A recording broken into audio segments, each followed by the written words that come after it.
শ্রীমন চৈতন্য মহাপ্রভুর অপার করুণায়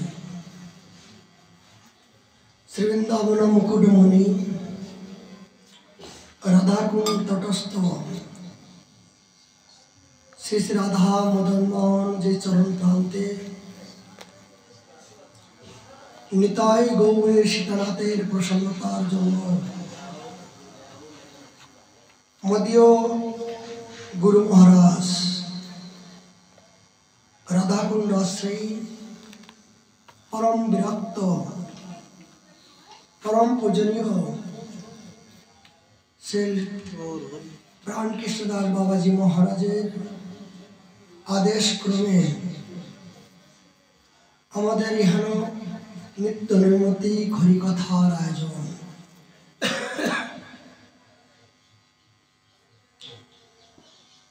আজ আমাদের আস্বাদন বিষয় মহাপ্রভুর প্রিয় পার্শ্বদবর্জ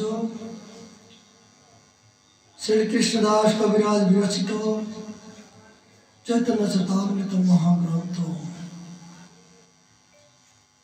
1500 পরিচ্ছেদে 265 নম্বর পয়রি থেকে কবিরাজ গোস্বামী পাদ আমাদের জন্য কি কৃপা করলেন।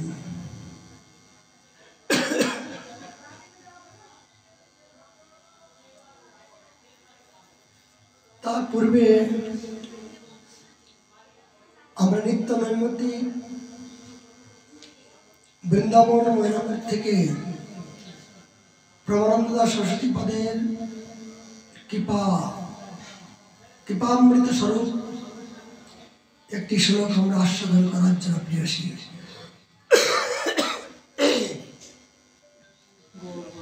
যেহেতু বৃন্দাবনের মুকুট মণি রাধাকুণ্ড ধাম, সেই পবিত্র ধামে বসবাস করার মতো শ্রীমতী রাধারানী করুণা করে এই দাস ও দাসকে দিগকে যে অপার করুণা করলেন, সেই করুণার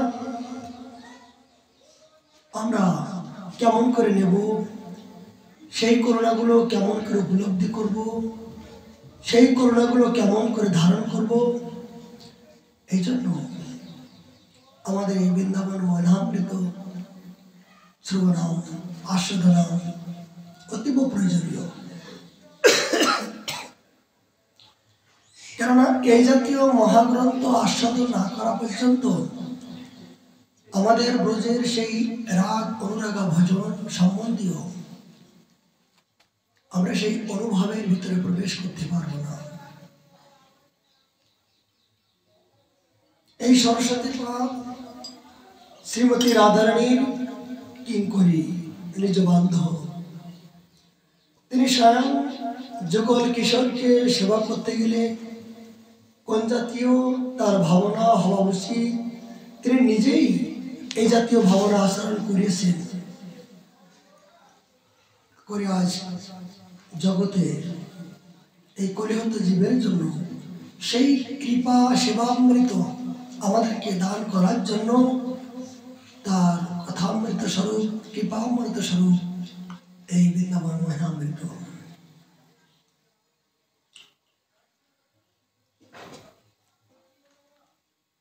প্রথম শতকম থেকে 11 নম্বর শ্লোক থেকে আমরা কৃপা করলেন সর্বপ্রকারে অতি উৎকৃষ্ট এই শ্রীধাম বৃন্দাবনে নিজ সৌভাগ্যবশতে শ্রী বৃন্দাবনের সিন্ধি বৃন্দাবনেশ্বর শোভামৃত তরঙ্গ সমূহ অবলোকন করিতে করিতে আমার লোচন বিহবল হোক। উনি বললেন এই শোভাময় বৃন্দাবন, অপ্রাকৃত বৃন্দাবন বাস করে আমার সেই তরঙ্গ প্রেমামৃত অনুভব করতে করতে আমি যেন প্রেমে বিভোর হয়ে যেতে পারি। শ্রী বৃন্দাবনের মহিমা সুধা সমুদ্রে আমার বুদ্ধি মার্জন করুক, সানন্দানন্দ প্রবাহকে বিভোর হয়ে আমার দেহ শ্রী বৃন্দাবন্য ভূমিতে লন্ডন করুক। হে বৃন্দাবন, আমার দেহ মন প্রাণ সর্বক্ষণ তোমার এই চরণ পদ্মে আমি আহুতি দিয়ে আমি নিজের জীবনকে সার্থকতা কবে করব, এই জন্য আমার প্রার্থনা যে দেহটা যেন এই পবিত্র বৃন্দাবন ধামে আমি অবলুণ্ঠন করতে পারি। অহ শ্রী বৃন্দাবনবাসী সর্বজীবের চরণে যেন ইতস্তত দণ্ডবাদ প্রণাম আমি করিতে পারি। সরস্বতীবাদ বললেন যে বৃন্দাবনে বাস করে সবাইকে যেন আমি প্রণম্য, সবাইকে যেন সমাধান আমি করতে পারি। যেমন দেখুন, এই রাধাকুণ্ড তটস্থ গোবর্ধন তটস্থ নিষ্কিঞ্চন সাধুগণ তাদের বিচার বিচক্ষণ কেমন? জিজ্ঞাসা করলাম যে বাবা, এই পতিত জীব উদ্ধার করার জন্য তুলসী মালা, হরিনাম মালা, তিলক, এইটা তো সর্বপ্রথম জীবকে দিয়ে দয়া করা উচিত। সেখানে বলছেন হ্যাঁ, তুলসী মালা, হরিনাম, তিলক এগুলো দিলে এসছি আর জগতে পরোপকার হয় না। কিন্তু মনে করবেন না যে আপনি মালা পরাচ্ছেন, বৃন্দাবনের তটস্থ হরিনাম দিচ্ছেন বলে আপনি নিজেকে গুরু হয়েছেন বা গুরু হবেন, এই চিন্তা যেন জীবনে না আসে। বলে কেন? যে বৃন্দাবনে যারা জন্মগ্রহণ করেছেন তারা আপনার গুরুর গুরু,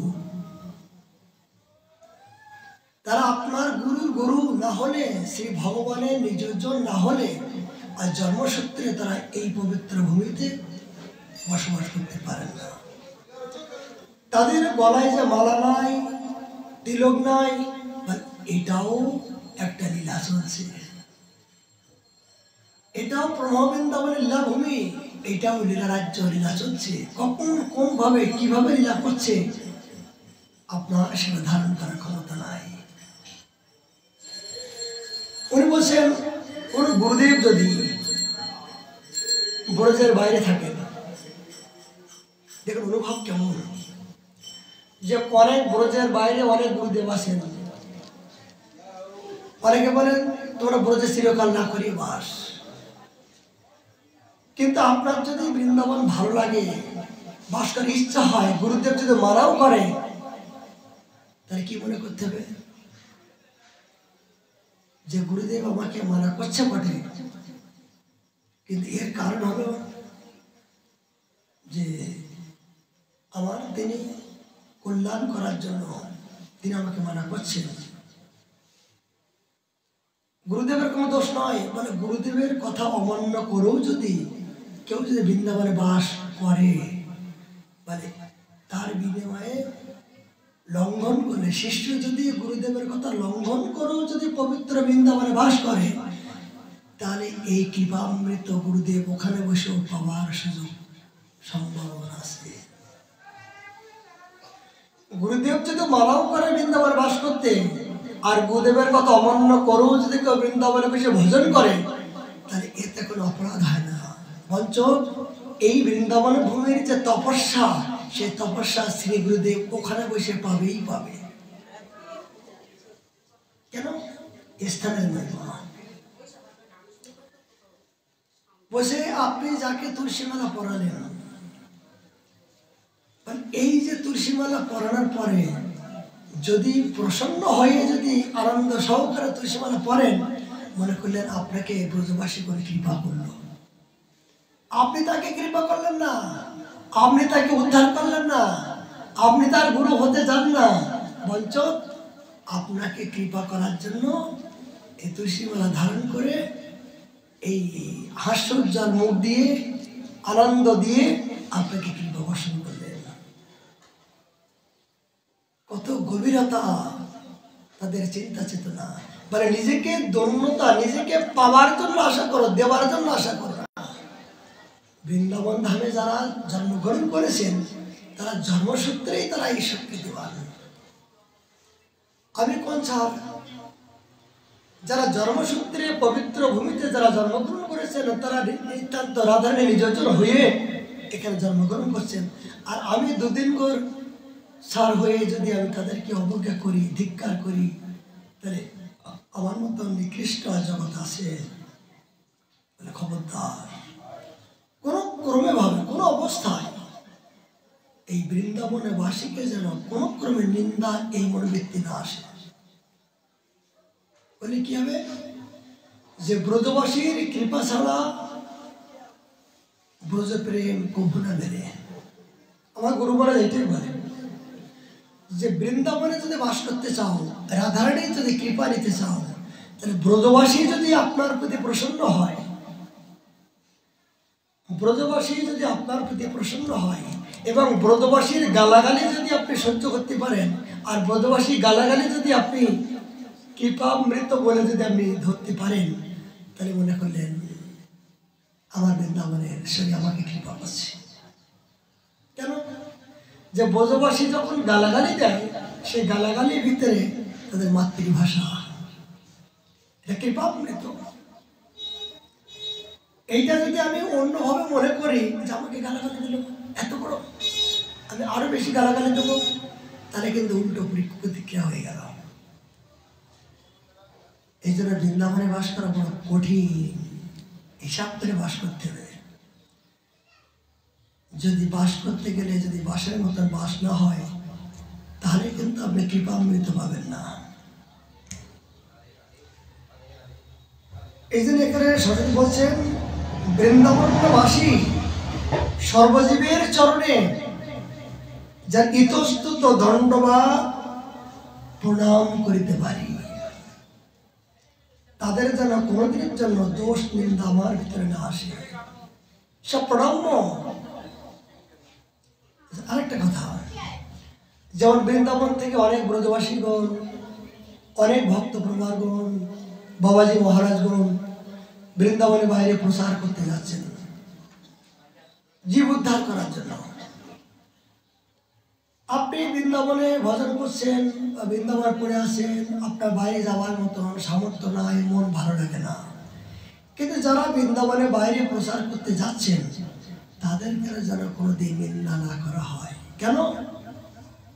যারা বৃন্দাবনের বাইরে প্রচার করতে যাচ্ছেন, সেখানে কথা, তাহলে জয় সনাতন তারা কি প্রচার করেননি? তারা কি বৃন্দাবনের বাইরে যেতে পারতেন না? হ্যাঁ পারতেন। যারে জয়সে না চায় তৈসে করে নিত্য। প্রভু যাকে দিয়ে যা করাবেন তাকে তাই করতে হবে। ভগবান যাকে দিয়ে প্রচার করে প্রতি জীবকে উদ্ধার করাবেন তাকে তাই করতে হবে। যাকে ধামে ভজন করে ধাম নিষ্ঠা ভাবে তাকে এখানে পড়ে থাকতে হবে, তাকে করতে হবে। এই জন্য খবরদার, কোন প্রকারে কাউকে যেন নিন্দা দোষ কোন প্রকার না আসে যে ও এই করছে, ও এই করছে, করার কথা। একই দোকানে যদি সব প্রকার মাল্লা থাকে, তাহলে সব রকম গ্রাহক যাবে না। জগৎ সংসারের সব রকম মনোবৃত্তি মানুষ আছে। সত্যগুণ, তমগুণ, রজগুণ, 3 প্রকার মানুষ আছে। এই 3 প্রকার মানুষের 3 রকম মনোবৃত্তি, 3 প্রকার ইচ্ছা, রুচি। আপনি মিষ্টি খেতে ভালোবাসেন আর আমি তিতো খেতে ভালোবাসি, তাহলে দুজনের ভাবনা তো এরকম। তাহলে দুজনের যদি বলি না আমি মিষ্টি খেতে ভালোবাসি, তোমাকে মিষ্টি খেতে হবে, তাহলে আপনি কি হবে? আপনার কষ্ট হবে না? এই জন্য যার যে জাতীয় সংস্কার পূর্বে জন্ম আছে, তাকে সেই জাতীয় সংস্কার, সেই জাতীয় সাধুসঙ্গ, সেই জাতীয় ব্যক্তি ভগবান করুণা করে সেখানে পাঠাবে। একজন করছে। চুরি করার পরে মা কালীর কাছে প্রার্থনা, মাগো আমি যেন রাত্রি ভালোভাবে চুরি করতে পারি, আমি যে আমাকে যেন কেউ না ধরতে পারে, যদি না ধরতে পারে সকালে এসে তোমার কাছে আমি একটা বড় কিছু দিয়ে দেবো। মা বলছে, আমার সন্তান তো এইটাই ভালোবাসে, আমার সন্তান যখন চুরি করতে ভালোবাসে তাই নিয়ে ভালো থাক, যে যতবার প্রবর্তন দেয়। কিন্তু আপনার যদি মনে করে যে না চুরি করা অপরাধ, আমাকে সাধু হতে হবে, হরিকথা শ্রবণ করতে হবে, এই শ্রবণ করার যদি লালসা জাগে, ইচ্ছা জাগে, ভগবান আপনার ইচ্ছা পরিপূর্ণ করে সেই সাধুর সঙ্গে আপনাকে পাঠিয়ে দেবে। কেন, পূর্বজন্মের যে জাতীয় সংস্কার, সে জাতীয় ব্যক্তির সে জাতীয় সঙ্গ ভগবান মিলাই দেয়, এটি সত্য। কিন্তু কেউ কারোকে নিন্দা, যে এইটা ওই করছে, ওইটা আমার কথা শুনছে না কেন, আমি যা কিছু করছি আমার কথা চলছে না কেন, সম্ভব নয়। কোনদিন ব্রহ্ম স্বয়ং সৃষ্টিকর্তা, তিনি বলছেন আমি সৃষ্টি করেছি, কিন্তু এই কলিহত জীব আমার কথা কেউ শোনে না। আমি পিতা হয়েছি কিন্তু পুত্র আমার কথা শোনে না। আর আমাদের মতো মহামূর্খের কথা কে কি শুনবে? এই জন্য জগতে কেউ কারো জানতে চায় না, আর যারা চেষ্টা করে না। যার জানা তিনি পূর্বের থেকে জেনে এসেছে। তবে হ্যাঁ, কখন জানতে পারে? যখন প্রকৃত সৎসঙ্গ জীবনে একবার মিলে যায়। কোন শ্রদ্ধাবান ব্যক্তি নভাতে, কোন শ্রদ্ধাবান ব্যক্তি যদি জীবনে কোনো করে মিলে যায়, তখন তাদের কৃপামৃত তার সমস্ত অজ্ঞানতাগুলো তৎমুহূর্তে দূরীভূত হয়ে তার প্রকৃত সদ্গুণ আসার সম্ভাবনা হয়। কখন? এই সৎসঙ্গের মধ্য দিয়ে ছাড়া, এই হরিকথা সাধুসঙ্গের মধ্য দিয়ে জীবনের পরিবর্তন হওয়া ছাড়া জগতে এমন কোনো স্কুল, পাঠশাল, কলেজ, গুরুকুল আদি কোনো জায়গায় এ মনের বা জীবনের সঠিক পথ প্রদর্শন হবে না, হবে না। কেন? সাধু সঙ্গে একমাত্র মানুষের সবকিছু সৎসঙ্গের মাধ্যম দিয়ে জীবনের সঠিক গন্তব্যের স্থান দেখানোর সামর্থ্যবান। গতকাল বাবা বললেন যে ভাগবত শ্রবণ করার জন্য 3 প্রকার শ্রোতা হয়ে থাকে। কোন শ্রোতার কি লক্ষণ, তাই তো? এই যে হরিকথার প্রতি জগতে কোন শ্রোতার প্রতি বেশি রুচি সম্পন্ন, শ্রদ্ধা কার বেশি? সুখদেব গোস্বামী বললেন যে হরিকথা শ্রবণ করার জন্য 3 জন শ্রোতা, 3 প্রকার। কি কি? 1 নম্বর হলো মৌমাছি, 2 নম্বর হলো হংস, 3 নম্বর হলো চাতক। এই মৌমাছি রূপে যে শ্রোতা, এদের স্বভাব কেমন?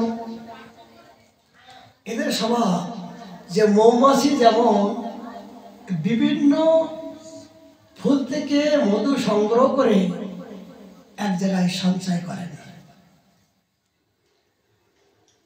এই সঞ্চয় করার পরে কি হয়? একটা চাকে পরিণত হয়ে যায়, সুন্দর একটা সুকোমল মধুর একটা স্থান তৈরি হয়। ঠিক তেমনি এই জাতীয় শ্রোতা সর্বক্ষণ সময় হলে তারা থাকতে পারেন না, কখন হরিকথা শ্রবণ করব, কিন্তু স্থিতি নাই, নির্দিষ্ট স্থান নাই, মানে যেখানে হয় সেখানে ছুটে, ওইখানে হচ্ছে, ওইখানে হচ্ছে, ওইখানে হচ্ছে, এখানে যাবো, ওখানে যাবো, ওখানে যাবো। যেমন ওই যে মহাপ্রভু আসন, মানে যে দলে যায় হ্যাঁ হ্যাঁ করে, মানে যেখানে হরিকথা হয় ওখানে একটু শুনলাম, আজকে একটু শুনলাম, ওখানে একটা শুনলাম, ওখানে শুনলাম। এই শুনতে শুনতে শুনতে ভালো লাগে, হ্যাঁ শুনতে ভালো লাগে। কিন্তু শুনতে শুনতে এক জায়গায় করলো, কি হয়, এই মৌমাছি বিভিন্ন ফুলের থেকে মধু সংগ্রহ করে এক জায়গায় সঞ্চয় করলো। আর শিকার কি করলো, রাত্রির অন্ধকারে তারা এই ধোঁয়া দিয়ে আগুন জ্বালিয়ে দিয়ে তার সমস্ত তছনছ করে দিয়ে এই মধুগুলো তারাই গ্রহণ করলো আর মৌমাছিগুলো হাই করলো। এই যে মৌমাছি রূপে যে শ্রোতা, তাদের চিন্তা চেতনা এইটাই যে নিজের ইষ্ট এবং কোন স্থানে যে নিয়মিত যখন হরিকথা শ্রবণ করা হয় একত্রে, সেখান থেকে আপনি একটা নিগুড় তত্ত্ব আস্বাদন পাবার ইচ্ছা জাগে। এরপরে এটা, এরপরে এটা, এরপরে এটা, এটা একটা রস আস্বাদন ক্রম বাই ক্রম। কিন্তু এইটা না করে বিভিন্ন জায়গার থেকে ছোটাছুটি করছে। শুধু গরুগুলো যেমন সারাদিন ছোটাছুটি করে, এই ছোটাছুটি করতে করতে কি করলো, অনেক সঞ্চয় করলাম, অনেক জানলাম, কিন্তু এমন কিছু জানলাম যে সেগুলো আমি রাখার জায়গা হলো বটে, কিন্তু কাজে লাগাতে পারলাম না। এই মৌমাছি জাতীয় যে শ্রোতার চিন্তা চেতনা, এটাই বলো হংস, রাজহংস। আর রাজহংস জাতীয় শ্রোতা আর কি, রাজহংস কোথায় বাস করেন? আচ্ছা, মৌমাছি এগুলো প্রাকৃতিক একটা কত সৌন্দর্য। ফুলের ভিতরে মুখ দিয়ে সেখান থেকে মধু আহরণ করার মতো সামর্থ্য ভগবান দিয়েছেন প্রাকৃতিক। কিন্তু ওই ফুলটা যদি আপনি চাপ দিয়ে নিগড়িয়ে যদি মনে করেন যে আমি নিগড়িয়ে আমি মধুটা সঞ্চয় করবো, পারবেন না। প্রাকৃতির যে কি নিয়ম, ভগবানের যে অপ্রাকৃত শক্তি, তার প্রমাণ যে ওই ফুলের ভিতরে মধু আছে আপনি জানেন, কিন্তু ভগবান একমাত্র মৌমাছিকে এই শক্তি দান করেছেন যে তিনি মুখ দিলে কেবল ওখান থেকে মধু নেওয়ার মতো সামর্থ্যবান। কেন? আপনি জানেন ওই ফুলের থেকে সে মধু নেয়, আমি এই ফুলটা নিয়ে চিবিয়ে চিবিয়ে চটকিয়ে চটকিয়ে মধুগুলো বাইর করবো, পারবেন? পারবেন না। এগুলো ভগবান। আচ্ছা, একই মৌমাছি আর এগুলো গুয়ে মাছি বলে না, যেগুলো আমাদের বিভিন্ন নালী দিয়ে বসে, নালীতে বসে, নর্দমায় বসে, মানে একই জাতি। এটা হলো কোথায় বসে, মৌমাছি কোথায় বসে, ফুলের উপরে। আর এই যে দুর্গন্ধ বসে কোন মাছি, এই যে গুয়ে মাছি ছোটগুলো। একই জাতি কিন্তু স্বভাব দুই রকম। ঠিক জগতে আমরা একই মনুষ্য জন্ম পেয়েছি, পাবার পরও এই মনুষ্য জন্ম পাবার পরও আমরা কেউ হরিভজন করে নিজেকে পবিত্র হয়ে ভগবান রাজ্যে যাবার জন্য প্রস্তুতি হচ্ছি, আবার কেউ এই বিভিন্ন অখাদ্য কুখাদ্য কুসঙ্গ করে নিজেকে আবার নরকগামী হবার জন্য চলেছি। চলছে কিনা বলুন? একই তো মানুষ, ও যেমন একই মাছি, জাতি দুই প্রকার এবং স্বভাব দুই প্রকার। ঠিক আমাদের মনুষ্য জীবনের মধ্য দিয়ে যারা সৌভাগ্যবান, যারা সুকৃতিবান, তারা কিন্তু ওই মৌমাছির মতন তারা একাধিক তব কথামৃতম তপ্ত জীবন হরিকথা শ্রবণ করার জন্য লালসা ছোটাছুটি করেন। বলে পরমহংস দেখেছেন, পরমহংস বড় বড় হাঁস, অনেক বড় বড় সরোবরে থাকে, তার ছোট ছোট পুকুরি থাকে না, বড় বড় সরোবরে, অনেক বড় খাল, অনেক বড় নদীতে তারা থাকে। তারা কি খায়? এই পরমহংস কি খায়? এই পরমহংস হলেন জল এবং দুধ। ভগবান অপ্রাকৃত শক্তি তার জিহ্বায় দিয়েছেন যে তার সামনে জল এবং দুধ যখন দেওয়া হয়, জলের ভিতর থেকে কিন্তু দুধগুলো তারা পান করার মতো সামর্থ্যবান। জল জলই থাকবে আর দুধগুলো গ্রহণ করবে। ওই জগতের সৃষ্টির সেরা এ জাতীয় কোন জীব আছে? এ জাতি আছে যে জলের ভিতরে দুধ থাকবে, দুধগুলো আলাদা করো পারবে না। মানে কি? এই রাজহংস জাতির শ্রোতাগণ এই ভাগবত শ্রবণ করতে করতে ভাগবতের সারমর্মগুলো তারা নিজেরাই ঢুকে ঢুকে আস্বাদন করতে করতে তারা চর্বিত চর্বণ করেন। এটা কি বললো? এরপরে কি হবে? এরপরে কি হতে পারে? ও এটা ওখানে ছিল, এইটা ওখান থেকে আসছে, ওই গ্রন্থ থেকে আসছে, উনি সিদ্ধান্ত এইটা। এই জাতীয় চিন্তা চেতনা বিচক্ষণ বিচার তারা সর্বক্ষণের জন্য এই চিন্তাই তারা বিভোরী থাকেন। ঠিক অনেক সময় দেখা যায় হরিকথার মধ্য দিয়ে উপহার গল্প হতে পারে, কিন্তু সেটা গ্রহণ না করে যেটা তত্ত্ব, যেটা সিদ্ধান্ত, ওর যেটা প্রয়োজন, ওর যেটা প্রাণের যেটা প্রয়োজন, পরমাত্মার যেটা আনন্দ, সেইটাই গ্রহণ করে তিনি চর্বিত শ্রবণ করে ঢোকে ঢোকে আস্বাদন করেন। এ হলো রাজহংস জাতীয় শ্রোতার আহার। আর চাতক কি? এই চাতক পাখির কি নিয়ম? এরা সারা বছর জল খায় না, জল পান করে না। কেন? পিপাসিত, সারা বছর পিপাসিত হয়ে অপেক্ষা করেন কখন শরৎকালের জল কখন আসবে। যেমন দেখা যায় অনেকে সাগরের মধ্যে দিয়ে ঝিনুকের ভিতরে মুক্তা হয়, কিন্তু অনেক ঝিনুক আছে, কিন্তু সব ঝিনুকের ভিতরে কিন্তু মুক্তা হয় না। করা হয় তিথি নক্ষত্র যখন পরিপূর্ণ হয়ে যায়, আর ওই তিথি নক্ষত্রের জলটা যখন ওই ঝিনুকের উপর পড়ে, তখন কেবল ওই ঝিনুকের ভিতরে ওই মুক্তা হওয়া হয়। হাজার হাজার ঝিনুক আছে, কিন্তু সব ঝিনুকের ভিতরে মুক্তা পাওয়া যায় না। ঠিক চাতক পাখি যেমন তিনি অপেক্ষা করেন যে কখনো শরৎকালে জল ছাড়া অন্য জল গ্রহণ করবে না, ঠিক এই চাতক পাখির ন্যায় যে শ্রোতা, তাদের কি ভাবনা? তারা সারাদিন গৃহের ভিতরে থাকে, সংসারের মধ্যে থাকে, কিন্তু মনের ভিতরে ছোটাছুটি কখন সময় হবে, কখন ঘড়ি 4টে বাজবে, কখন যেন একটা মুহূর্তকাল জীবনে খান্তি, অব্যর্থকাল, বিরক্তি, মনশূন্যতা।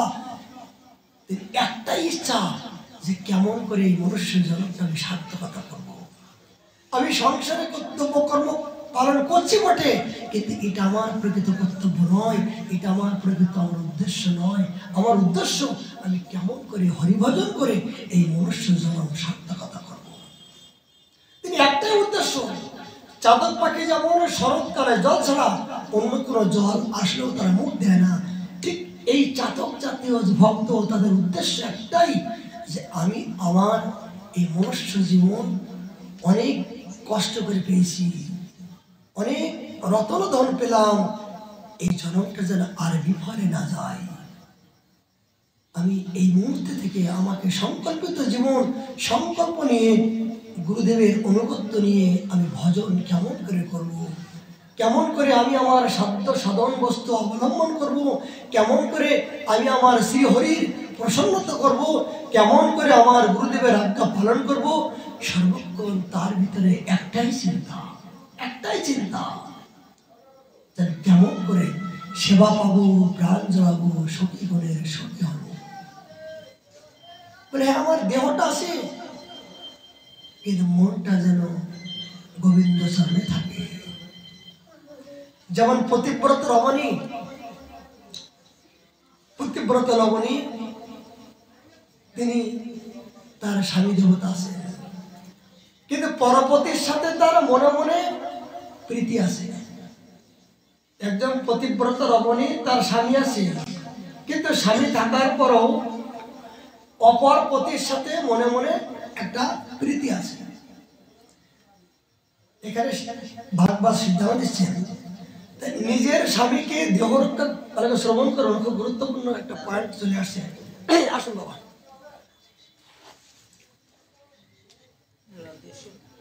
জগতে পতিব্রত রমণী সভা হয়, নিজের স্বামী আছে, স্বামী সেবা করা একমাত্র রমণীর কর্তব্য। কিন্তু কর্তব্য কর্ম করার জন্য তার স্বামীকে খাওয়াচ্ছেন, বসার জায়গা দিচ্ছেন, তার পরিচর্যা করছেন, কিন্তু এই স্বামীকে যত বেশি পরিচর্যা করছেন, মনে মনে উদ্দেশ্য যদি এই পরিচর্যাকে আমি আমার পরপতি করতে পারতাম, আমি দেহদৈহিক সম্বন্ধের প্রতীকে এই জড়জগতের প্রতি তো দেহটা দিয়ে তো প্রতীক পেলাম দেহ সুখের জন্য, কিন্তু আমার উপপতি জগৎপতি একজন স্ত্রী যদি নিজের স্বামী ছাড়া অন্য পর স্ত্রীর সাথে পর পুরুষের সাথে যদি তাদের সম্বন্ধ থাকে, তাহলে সংসারে থাকলেও এই জড়জগতে স্বামীকে সেবা করলেও মনটা কিন্তু তার প্রতি সর্বক্ষণ সদাই থাকে। কিন্তু এনাকে বুঝতে দেন না, ইনি বুঝতে পারে ধরা পড়ে যাবে। জগৎ শিক্ষা দিচ্ছেন, ঠিক আমরাও জড়জগতের এই দেহটা না করলে নয়, এই জগতের সেবা না করলে নয়, এই সংসারে না থাকলে নয়, আসি মাত্র। কিন্তু উদ্দেশ্য যে আমি যা কিছু করি না কেন, ভালো মন্দ যা কিছু করি না কেন, আমার ওই যে পরমপতি তার কাছে আমি কখন যাব, তাকে প্রসন্ন করবো কেমন করে। আরেকটা দৃষ্টান্ত, একজন নববালিকা নববধূ বিবাহের সময় হয়েছে, যুবতী, বাবা বলছে রে তোর বিবাহ দেওয়ার সময় হয়েছে, বিবাহ করবি না? বলছে না না বিবাহ করবো না, বিবাহ করবো না। কিন্তু মনে মনে বলছে আমি নারী হয়ে জন্মগ্রহণ করেছি, আমি কখন যাব শ্বশুর বাড়ি, আমি কখন যাব শ্বশুর বাড়ি, কখন আমার বিবাহ হবে। কিন্তু বাবার সাথে লজ্জার কারণে বলছে বিবাহ করবো না, কিন্তু মনে মনে বলছে আমি কখন যাব, আমি আমার স্বামীর কাছে কখন মিলন হব। কতকাল বলতে পারবো। ঠিক জগতে এগুলো লোকলজ্জার কারণে জগতে ব্যাপারে বাবা আসুন আসুন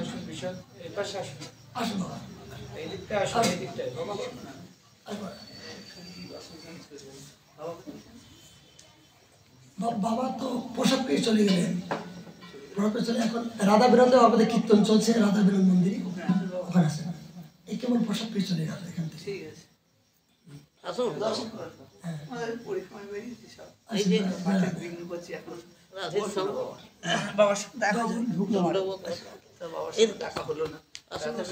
রাধা বেরোন আসছে, কীর্তন শুরু হয়েছে ওখানে কি বলবে।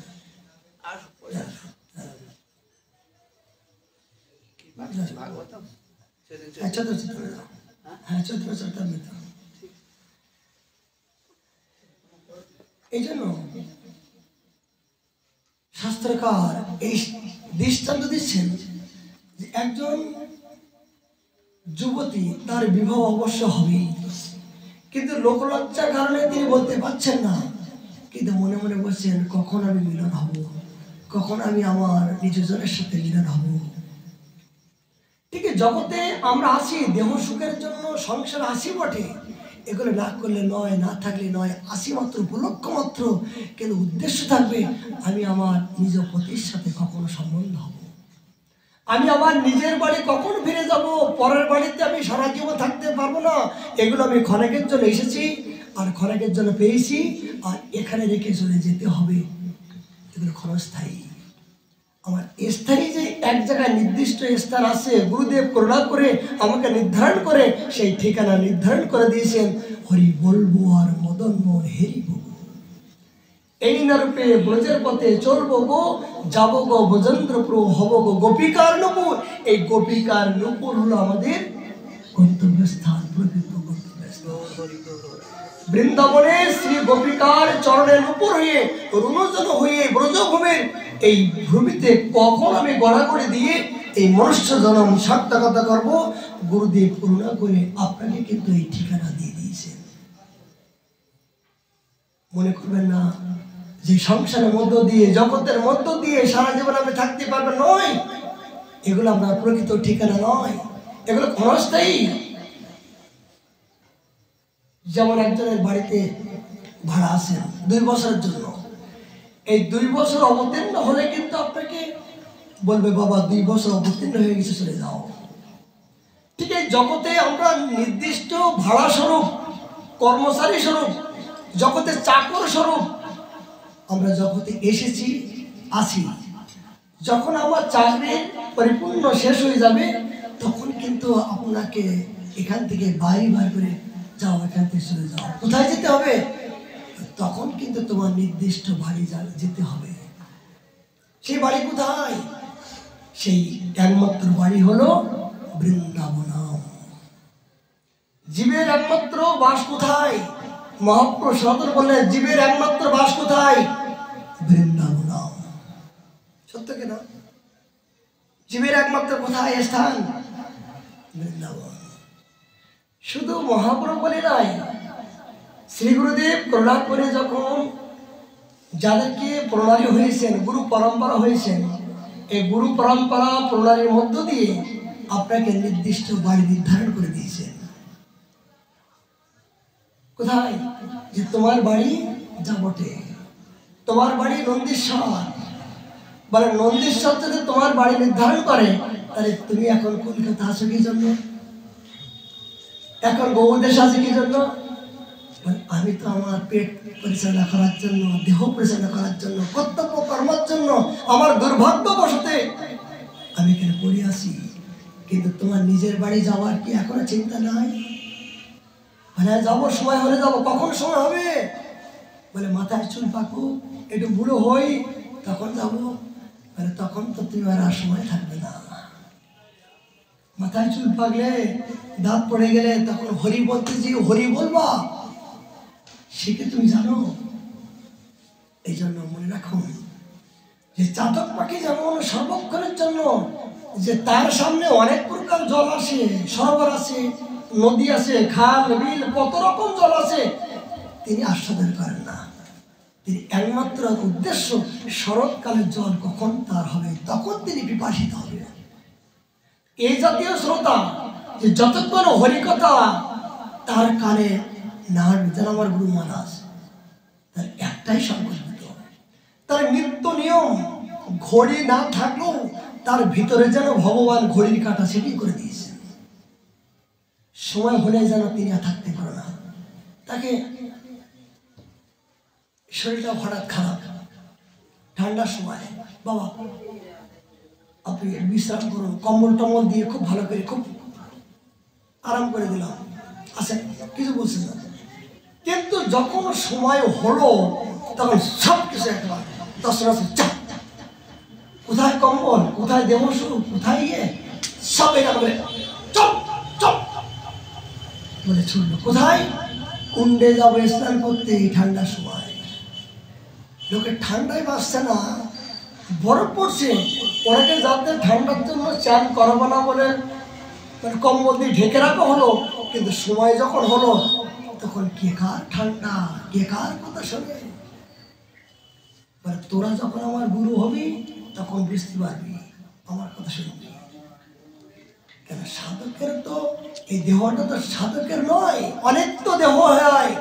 ভজন করতে করতে যখন জীবের পরিপুক্ত দশা হয়ে যায়, নিত্য নিয়মের প্রতি যখন আসক্ত হয়ে যায়, তখন তার দেহ সুখ থাকে না। জগতে যার প্রতি আপনি যত আসক্ত হবেন, রাতের অন্ধকারেও যদি আপনাকে ডাকে না, তখন অন্ধকারে ঘোর বর্ষায় যদি ভূত প্রেত দানব তত্ত্ব আসে, সেদিকে আপনার খেয়াল থাকে না, আমার প্রাণের প্রিয়তম ডাকছে, কখন আমি তার কাছে যাব।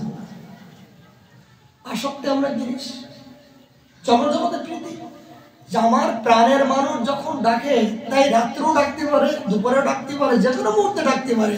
কিন্তু রাতের অন্ধকারেও যদি ডাকে, তাহলে শত ডাকাত, চোর ডাকাত, ভূতের ভয়কে অপেক্ষা অপেক্ষা করো, কখন আমি তার কাছে যাব, তার মনের ইচ্ছা পূরণ কখন করবো। এই আসক্ত যদি জড়জগতের প্রতি এই জাতীয় হয়, তাই ভগবানের প্রতি যদি এই জাতীয় আসক্ত হয়, তার জীবনে কৃষ্ণ ভজন কেন হবে না? যেমন বিল্লমঙ্গল এই চিন্তামনের প্রতি এত পরিমাণ আসক্ত হয়েছিল যে নিজের পিতা মারা গেছেন,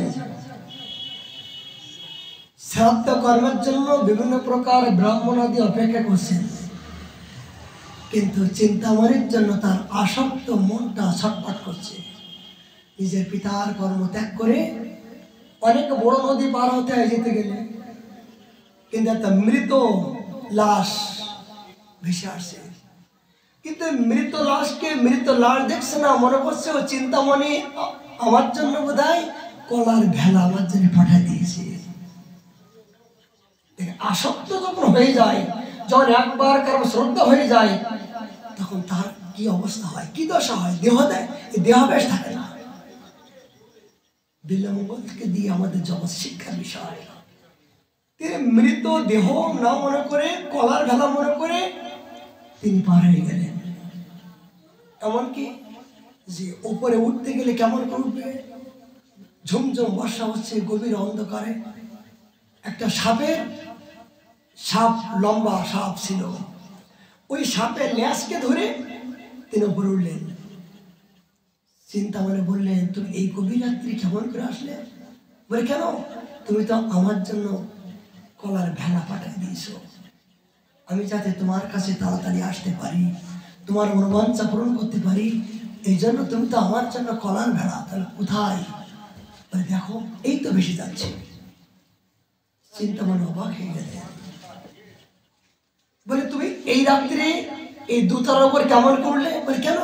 তুমি আমার জন্য তো এই সর্প, আমি দড়ি, এই রজ্জু ধরে তো উঠলাম। বলে, দেখি রজ্জুটা। দেখে রজ্জু নয়, সর্পের লেজ ধরে উঠলেন।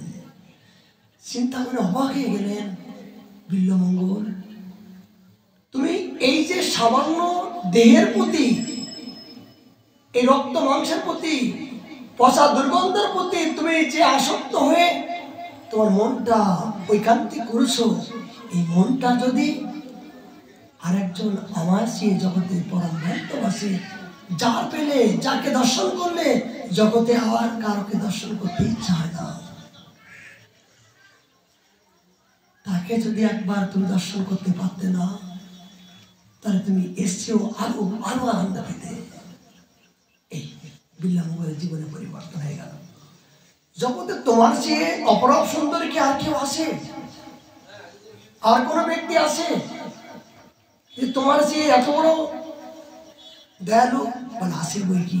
বলে, দেখাতে পারো? বলে, পারবো। দেখুন জীবনে কখন পরিবর্তন হয়, সাধু সঙ্গের মাধ্যম দিয়ে জীবনের কি পরিবর্তন হয়। তখন চিন্তামণি তাকে এই বস্তু ধারণ করে বলে, যাও, এদিকে সোজা যাবে, এদিক ওদিকে না যাবে। আচ্ছা, এই চিন্তামণি কথা শুনে বিল্লমঙ্গল ভগবত প্রাপ্তি হলো। আচ্ছা, যদি বলে চিন্তামণি কে? তিনি এত বড় সৌভাগ্যবতী রমণী যে চিন্তামণির কৃপায় বিল্লমঙ্গল সাক্ষাৎ ভগবত দর্শন পেল। কে চিন্তামণি? মনে আছে? চিন্তামণি পূর্বের জন্মে কি ছিল? এই চিন্তামণি ছিলেন পূর্বের জন্মে একজন রাজার কন্যা ছিল, অপরূপ সুন্দরী কন্যা ছিল। আর বিল্লমঙ্গল তখনও ব্রাহ্মণ করে জন্মগ্রহণ ছিল, তখনই ভজন করতে বটে। একটু শ্রবণ করুন, ভক্তের একটা দৃষ্টান্ত চলে আসছে কথার প্রসঙ্গে। তা এই বিল্লমঙ্গল প্রথম থেকে তার সাধু সেবার প্রতি নিষ্ঠা, তিনি প্রতি মুহূর্তে এই সাধু সেবা না করে তিনি মুখে অন্ন গ্রহণ করতেন না। একদিন তিনি সাধু সেবা করতে করতে কি করলেন, ধনী হয়ে গেলেন। আর এই চিন্তামণি তিনি রাজকন্যা হয়েও সোনাদানা অলঙ্কার ছিল, থাকার পরেও সেই কন্যাটা মৃত্যু হলো কোন ক্রমে। মৃত্যু হওয়ার পরে তাকে সমাধি করা হলো। এই অলঙ্কার সোনাদানা অবস্থায় মাটির ভিতরে তাকে সমাধি করা হলো এই চিন্তামণিকে। তখন বিল্লমঙ্গল জানতে পারলেন যে আমি যে সাধু সেবা করবো, আমার তো পকেটে পয়সা নেই, তো অকারণে রাজার কন্যাটা এই এত সোনাদানা অলঙ্কার মাটির ভিতরে নষ্ট হবে কেন? আমি মাটি খুঁড়ে খুঁড়ে ওই সোনাদানাগুলো নিয়ে আমি সাধু সেবা করবো। দেখুন সদ্বুদ্ধি কেমন। যে মাটি খুঁড়ে খুঁড়ে ওই সোনা দানাগুলো বিক্রি করে আমি সাধু সেবা করবো। বিল্বমঙ্গল করলো কি, যে চিন্তামণি ওই যে মাটিগুলো খুঁড়ে যখন এই স্পর্শ করতে যাচ্ছেন, চিন্তামণিকে স্পর্শ করলেন, হঠাৎ করে চিন্তামণি কথা বলেন, বিল্বমঙ্গল আমি জানো পতিব্রত রমণী, আজীবন ব্রহ্মচারিণী, আমাকে কেউ পর স্ত্রী পরপুরুষ আমাকে স্পর্শ করি নাই আমার জীবনে, তুমি আমাকে স্পর্শ করো না। তবে সে করবো না কেন? অকারণ সোনা দানাগুলো নষ্ট হয়ে যাবে কেন? সাথে সেবা লাগাই দিই। উনি বলছেন, মৃত ব্যক্তি চিন্তামণি বলছে, তোমার যদি এত সাধু সেবা করার ইচ্ছা হয়, আমি তোমাকে একটা ঠিকানা দিচ্ছি। কোথায়? আমার বাড়িতে যে দেখবা সিন্ধুকের নিচেই, আমি যেখানে শুয়ে থাকতাম, আমার মাথার নিচেই চাবি আছে। ওই সিন্ধুকের ভিতরে অনেকে সোনা দানা অলঙ্কার আছে, ওইগুলো বিক্রি করে তুমি সাধু সেবা করো। চিন্তামণিকে একটু চিন্তা করুন, যাকে সমাধি করা হলো, মাটির ভিতরে সবকিছু কমপ্লিট করা হলো, তিনি ওখান থেকে বলে দিচ্ছেন যে তোমার যদি সাধু সেবা করার ইচ্ছা হয়, ওই সিন্ধুকের ভিতর থেকে সোনা দানা বিক্রি করে তুমি সাধু সেবা করো। বিল্বমঙ্গল সেই রাজার কাছে যেই বললেন, রাজামশাই দেখুন অমুক জায়গায় একটা চাবি আছে, ওই চাবিটা আমার কাছে দিন। বলে কে বললো? বলছে আপনার মেয়ে আমাকে সন্ধান দিল। বলে তাকে তো মাটিতে সমাধি করা হলো। বলে সমাধি করলো, যদি আমার সাথে না বলতো আমি কেমন করে জানলাম যে অমুক জায়গায় চাবি আছে? রাজামশাই ধর্মপ্রাণ ছিল, অনুভবী ছিল। ঠিক আছে নিয়ে যাও। চাবি দিল, সিন্ধু খুলে সেখান থেকে সোনা দানাগুলো বিল্বমঙ্গল নিলেন, বিক্রি করলেন। সেই অর্থ দিয়ে একাধিক করে অনেক দিনে সাধু সেবা করল। ফুরাই গেল, অর্থ কতদিন থাকে। কিন্তু যখন সেই অর্থ ফুরাই গেল, দ্বিতীয়বার মনে করলেন এগুলো তো ফুরাই গেল, কিন্তু অকারণ এতদিন তো পয়সা লেগেছে মাটির ভিতরে, আর তো পাওয়া যাবে না। আগে না কথা বলতো, নতুন নতুন ছিল বলে এতদিন হয়ে গেছে, 5-6 বছর এ পয়সা লেগেছে, আর কথা বলবে না। এবার যাই সোনা দানাগুলো নিয়ে আমি সাধু সেবা লাগাবো। বিল্বমঙ্গলের সৎপ্রবৃত্তি ছিল, সাধু সেবার প্রতি তার নিষ্ঠা ছিল। তিনি মাটিগুলো খুঁড়ে যখন ওই স্পর্শ করতে যাচ্ছেন, সেই মাটির ভেতর থেকে প্রতিদান হচ্ছে, বিল্বমঙ্গল তুমি আবার স্পর্শ করছো, আমি সতী সপ্তমী রমণী, তুমি পরপুরুষ, তুমি আমাকে স্পর্শ করতে পারো না। কিন্তু শুনলেন না। এই না শোনার জন্য তাকে স্পর্শ করে গহনা নিয়েছিলেন। উনি অভিশাপ করলেন যে তুমি যেমন আমার প্রতি আসক্ত হয়েছে, গহনার প্রতি আসক্ত হয়েছে, আমি ঠিক পরবর্তী জন্মে তুমি আমার প্রতি এ জাতীয় আসক্ত হওয়া, আর আমি আসক্ত হওয়ার পরে এ জাতীয় আমি তোমাকে এমন কিছু পথ প্রদর্শন দেখাবো, সেই পথে গেলে তুমি একমাত্র পরম ধন পাবে। এই ওখান থেকে কৃপা করলেন। এই চিন্তামণি ধামের, চিন্তামণির জীবনের প্রথম থেকে তার রহস্য। তিনি হলেন বিল্বমঙ্গল চিন্তামণির একমাত্র পথ প্রদর্শক। এই বিল্বমঙ্গল ঠাকুর যখন চিন্তামণির কথা শুনে আসলেন, মধুর বৃন্দাবন, হা কৃষ্ণ হা গোবিন্দ ছুটতে ছুটতে আসলেন। হঠাৎ করে তিনি একজন রজকের কন্যা, তিনি জলান্তে আসলেন। তাকে দেখে তার প্রতি আসক্ত হয়ে গেলেন। মানে বলার কারণ কি, জগতে আমরা যার প্রতি আসক্ত হচ্ছি, এই আসক্তটা হলো আমাদের একমাত্র পতনের কারণ। জগতে যদি কারোর প্রতি আমরা আসক্ত হই, ওই আসক্ত হলো আমাদের জীবনে ভক্তি জগতে পতনের মূল। আসক্ত যদি হতে হয় গুরু বৈষ্ণব ভগবানের প্রতি যতক্ষণ পর্যন্ত আমরা ঐকান্তিক আসক্ত না হব, ততক্ষণ পর্যন্ত আমাদের জীবনে আবার কোনো মুশিক ভব যাবার সম্ভাবনা আছে।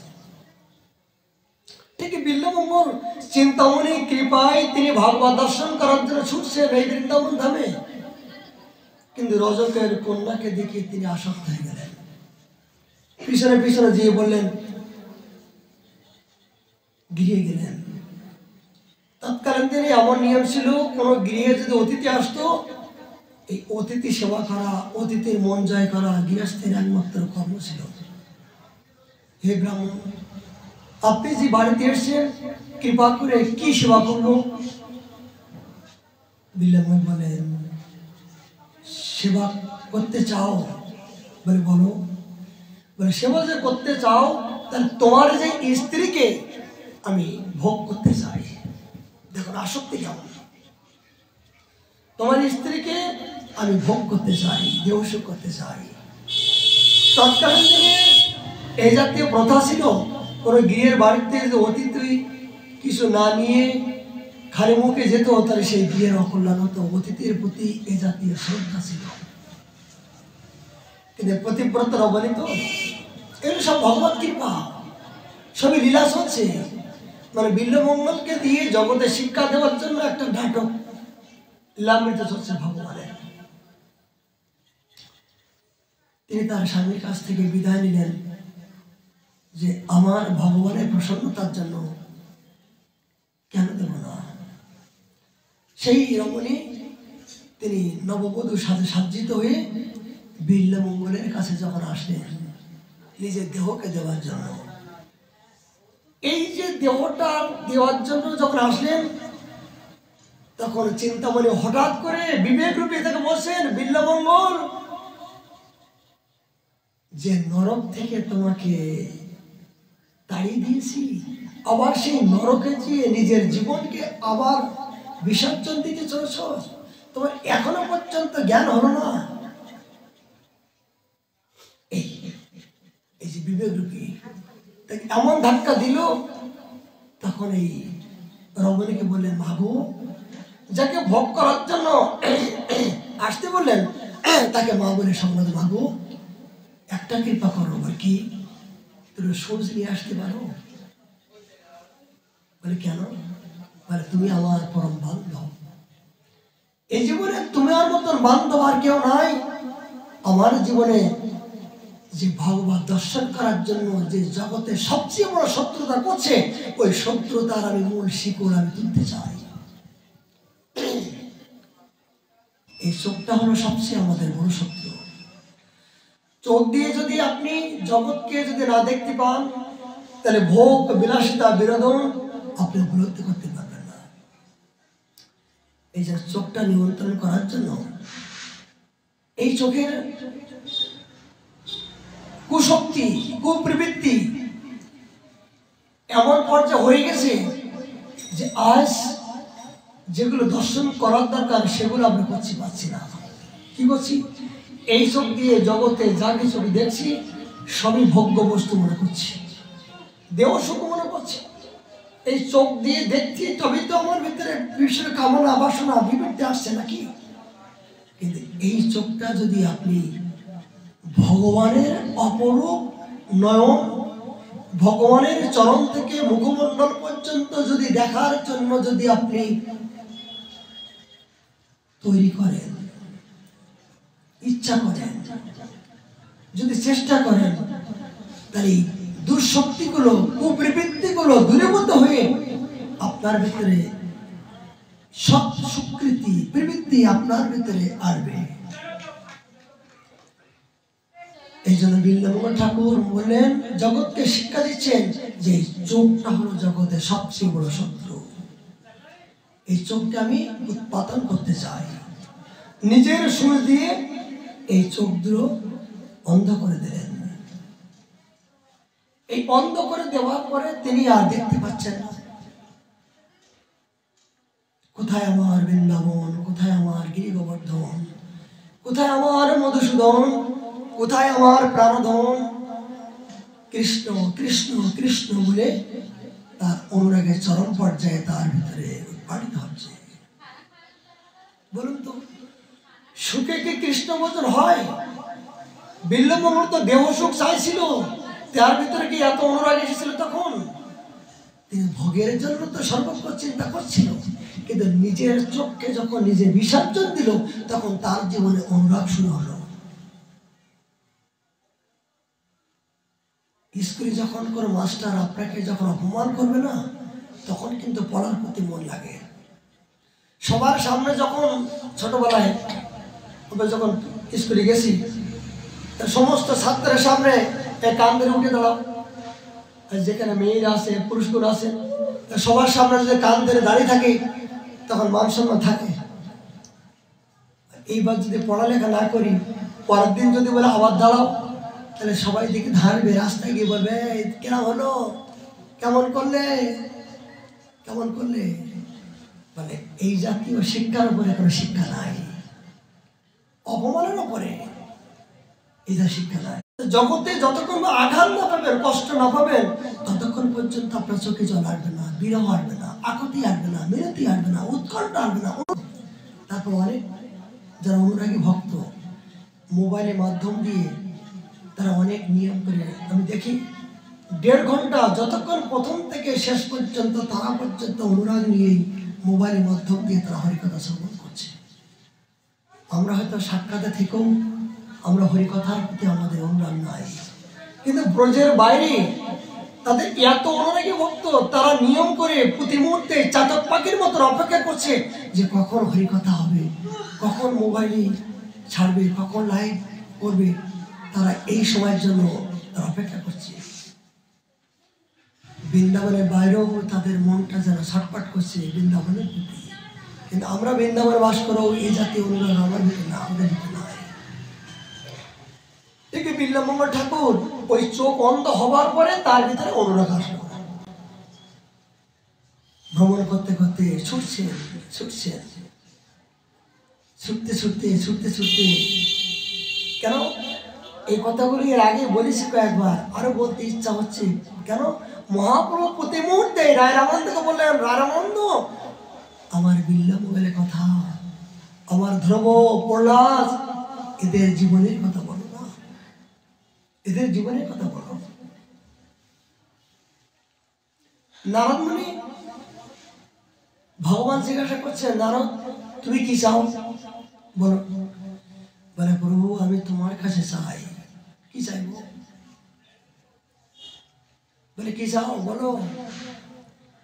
বলে আমি এমন কিছু চাই যা চাইলে জগতে আর কোনো কিছু চাওয়া পাওয়া থাকে না। কি হয়? আমি যেন কোনো বন্ধনে আবদ্ধ না হই।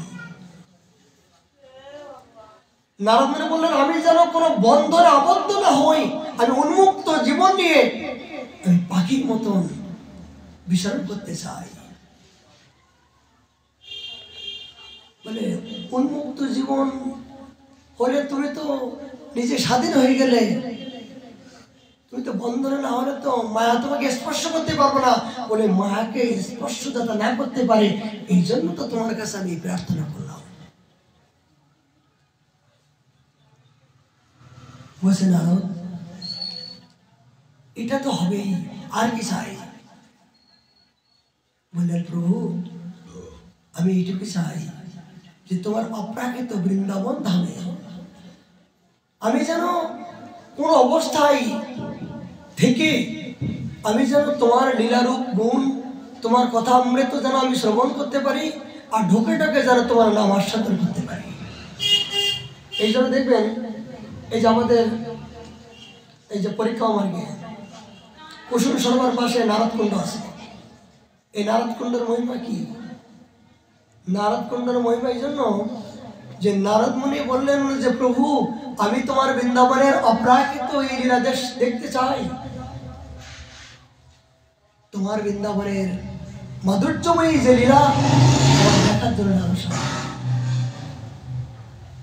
তখন ভগবান বললেন, আরে নারদ এই দেহ দিয়ে তো আমার লীলা দেখা যায় না, এই জড় দেহ দিয়ে তো আমার অপ্রাকৃত এই বৃন্দাবনের এই অপ্রাকৃত বলে দেখা যায় না। বলে কি করতে হবে? বলে তুমি এই সরোবরে স্নান করো, এই নারদ সরোবরে স্নান করো, করার পরে তোমার এই দেহটা পরিবর্তনে গোপী দেহ প্রাপ্ত হবে। তখন তুমি ওই গোপী দেহ পাওয়ার পরে এই ব্রজের একমাত্র সেই অপরূপ স্মৃতি যখন আসবে, তখন তুমি সেই লীলা দর্শন করতে পারবে। এই সেই নারায়ণমণি এই নারদ কুণ্ডে স্নান করার পরে তারপরে এই দেহটা সড়কটা ভুলে গেল, যাওয়ার পরে গোপী দেহ পেল, ও গোপী দেহ পাওয়ার পরে তখন ব্রজের সেই মাধুর্যময়ী ভজনের সেই লীলা দর্শন করার সৌভাগ্য হলো। যিনি ত্রিভুবনের সমস্ত ব্রহ্মা, ত্রিভুবনের সর্বক্ষণ বিচরণ করেন, তাকেও বৃন্দাবনে আসতে হলো, তাকে বৃন্দাবনে এই দেহটা পরিত্যাগ করতে হলো, তবেই এই সেই যুগল কিশোরের দর্শন করার মতো সৌভাগ্য হলো। কিনা বলো? সেই বৃন্দাবনে আমরা বাস করার মতো সৌভাগ্য হলো। সেই পবিত্র ভূমিতে আমাদের কিঞ্চিত করে স্পর্শ করার সুযোগ পেলাম, কিন্তু আমরা কি করলাম? এখন আমাদের হাত যাচ্ছে না, এখন তো হাত যাচ্ছে না কেন? পাইয়া প্রেম তো হেলাই হারানো। এই বিল্লমোহ ঠাকুর যখন চোখ অন্ধ অবস্থায় ভ্রমণ করছেন, এই অনুরাগ চরম পর্যায়ে কেমন ঘুরছেন জঙ্গলে জঙ্গলে, কত কাঁটা তার পায়ে পড়ছেন, কত রক্ত ঝরে যাচ্ছেন, ভগবান আর থাকতে পারছে না। ভগবান ভক্তের কষ্টকে ভগবান থাকতে পারেন? ভক্তকে কষ্ট দিয়ে কি ভগবানকে সুখ পান? কথাটু নয়। হা কৃষ্ণ বলে যখন চিৎকার করছেন, তখন কৃষ্ণ আর থাকতে পারলেন না, এসে বিল্লমঙ্গলের হাত ধরলেন। সখা সখা কোথায় যাচ্ছ? চলো চলো। তখন বিল্লমঙ্গল মনে করলেন, কে গো তুমি? তোমার কণ্ঠটা যেন আমার চেনা চেনা মনে হচ্ছে, অনেক বড় পরিচিত, অনেক দিনের পরিচিত। কে তুমি? বলে আমার পরিচয় দিবে? তুমি সারা জীবন যাকে পাওয়ার জন্য এত উৎকণ্ঠা অনুরাগ, সেই তোমার আরাধ্য দেবতা। ও প্রভু, এতদিন পরে তোমার দয়া হলো, এতদিন পরে আমার প্রতি তোমার কৃপা হলো। কিন্তু ভগবান পরীক্ষা করছেন। ভগবান বিল্লমঙ্গলের হাত ধরে ছেড়ে দিলেন। তখন বিল্লমঙ্গল আবার চেষ্টা করছেন, কোথায় গেল, কোথায় গেল প্রভু, কোথায় গেল? তুমি চলে গেলে, আমি আর দেখতে পাচ্ছি না, আর কি পাবো না? তখন ভগবান দূর থেকে হাসছেন। দেখি কি করে ভক্ত, ভক্ত আমাকে পাবার জন্য কি করে। ঠিক জগতে কোন ভক্তকে যখন দুঃখ ব্যথা বেদনা কষ্ট দেয়, কষ্ট পায়, তখন ভগবানের পিছন থেকে অপেক্ষা করেন, দেখি আমি একে এত কষ্ট দেওয়ার পরও এ কি করতে চাই, এর মনটা কোন দিকে ধাবিত হতে চায়, আমার প্রতি না জগতের প্রতি? আমাকে ত্যাগ করার ইচ্ছা হয় না আমাকে আরো ভালোবাসা করার প্রতি ইচ্ছা হয়? এইটাই ভগবান দূর থেকে দেখেন। এই জন্য যে করে আমার আস, তারপরে সর্বনাশ, যদুবা না ছাড়ে পাস, তার দাসের দাস। ভগবান ভক্তকে সর্বস্ব শেষ করে, নিঃস্ব রিক্ত করে, জ্বালিয়ে পুড়িয়ে সারকার করে, যতক্ষণ পর্যন্ত হীরার টুকরো না হয় ততক্ষণ পর্যন্ত ভগবান আপন করে নেন না। তবে এটা মনে করবেন না ভগবান আপনার দুঃখ দিতে দিতে যদি আপনি বিভ্রান্ত হয়ে যান, আবার কিন্তু দূর থেকে আবার টেনে নেয়। তিনি ছায়া স্বরূপ, ভগবান ছায়া স্বরূপ ভক্তকে সর্বক্ষণ রক্ষা করছেন অনাদিকাল ধরে, এখনো করছেন সবাই। যদি ভগবানের প্রতি পূর্ণ বিশ্বাস, আত্মসমর্পণ থাকে, অবশ্যই রক্ষেবে কৃষ্ণ বিশ্বাস। এই ভব সংসারে আমি যত পরিমাণে হাবুডুবু খাই না কেন, আমার একমাত্র মালিক আছে, এই মালিক আমাকে রক্ষা করবেই করবে, এতে কোনো সন্দেহ নাই। যেমন কেমন এক জঙ্গলের মধ্য দিয়ে এক রাখাল গরু চড়াতো। গরু চড়াতে চড়াতে সবাইকে উপহাস করে বলতে রে বাঘ বাঘ বাঘ বাঘ বাঘ বাঘ, এই বাঘ বাঘ বলে সবাইকে চিৎকার করতো। গ্রামের লোক এই বাঘের কথা শুনে ছুটে আসতো, এসে দেখে যে না উপহাস করছে। এই একদিন উপহাস করলো, দুদিন উপহাস করতে করতে গ্রামের লোক ছুটে আসলো। কিন্তু এই রাখাল বালক 3 দিন এরকম উপহাস করতে করতে যেদিন প্রকৃত সত্যি সত্যি বাঘ আসলো, সেদিনকে আর গ্রামের লোক কেউ আসলো না। যেদিনকে প্রকৃত সত্যকারে বাঘ আসলো, সেদিনকে আর গ্রামের লোক কোনো বাঘ আসলো না। তখন মনে করলো সত্য আমি এতদিন তো ভাগ ভাগ মনে করলাম, কিন্তু এতদিন বাঘ আসেনি, কিন্তু সবাইকে তো ঠকালাম, আর আজকে আমি নিজেই ঠকে গেলাম। স্বয়ং বাঘ এসে তাকে এরকম শিকার করার যে তৈরি। তখন তিনি একটাই বুদ্ধি করলেন, নিচে ছিল তার একটা পুকুর,